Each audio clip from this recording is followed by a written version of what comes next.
Сәлеметсіздер ме оқушылар? 5-ші сыныптар қазақ әдебиеті. Біздің тақырыбымыз нағыз әже қайда әңгімесі.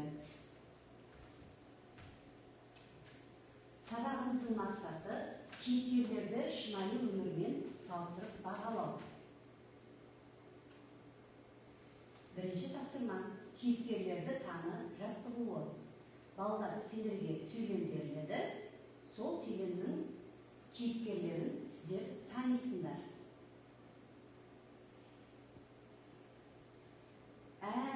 Өліп қалды де, мені жастау сияқты еді ғой ол кісі. Қалайша өліп қалды екенін? Бұл елге келген әже шешейдікі. Әже деген кім? Райхан. Жоқ, бұрынғының ертекші кемпірі ғой деп бердіңдер, өтірік шынды қиыстырып соға беретін. Әсия.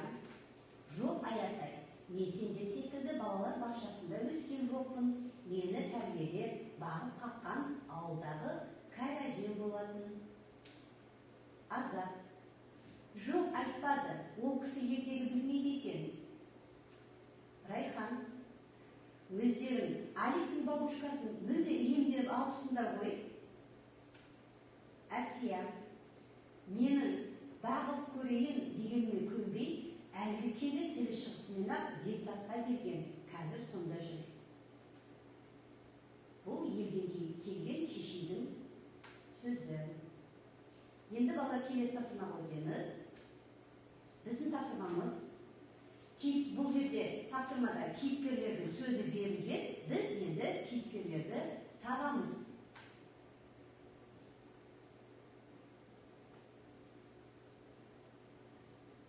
Балабақшада бізге мұндай ертегілер айтпайды. Ая, келесі Азат, Балқыз, Райхан, Әсия.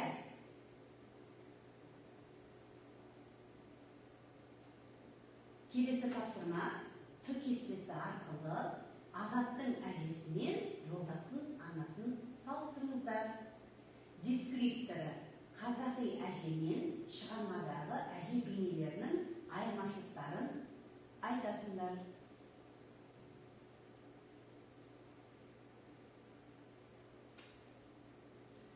Азаттың әжесі өзі мейірімді, ақылды, ешкімге ұрыспайды. Ұрса қалса, орнымен теріс қылығына өзін ұялып қалатындай етіп айтады. Үні де, қолы да, көзқарасы да жұмсақ, иман жүзді қария. Ылғи шаруа жасап жүреді. Қолы бос кезінде ұршық иіреді. Жолдастың анасы бұрынғы әжелер сияқты киінбейді. Басына гүлді орамал тағып, көк түсті жемпір киеді. Заманауи кісі бата қайра алмайды, ұршық иірмейді, балаларға ертегі айта алмайды. Келесі тапсырмамыз оқулықпен жұмыс балалар. Оқулықтарыңызды ашасыңдар. Сендерге үзінді беріліп тұр.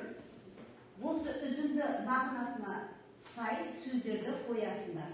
Маңызды деректерді естеріңе түсіріңіздер. Көп нүктенің орнына тиісті сөздерді қойыңдар.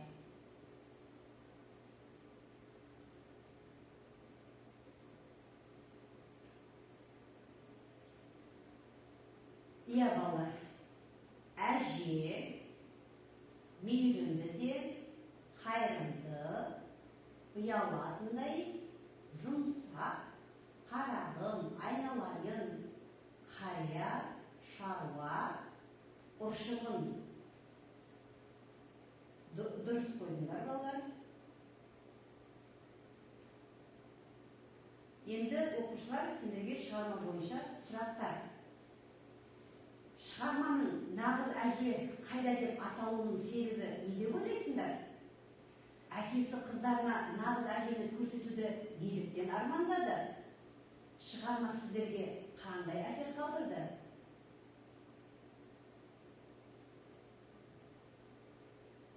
Шығарманың нағыз әже қайда аты айтып тұрғандай, нағыз әжені аңсау, әкесі қыздарына нағыз әжені көрсетуінің армандауының себебі ол өз әжесін сағынғаны, бұл өзінің әжесіне ұқсаған әжені іздеуі. Шығармада сендерге қандай әсер қалдырды? Бұл шығарманы оқып отырып, әрбір оқушы, әрбір бала өзінің әжесін есіне алады. Ал сендерге енді үй жұмысына әже туралы эссе жазамыз. Өзіміздің әжеміз туралы ой пікірлерімізді, көзқарастарымызды қосып жазамыз. Сау болыңыздар.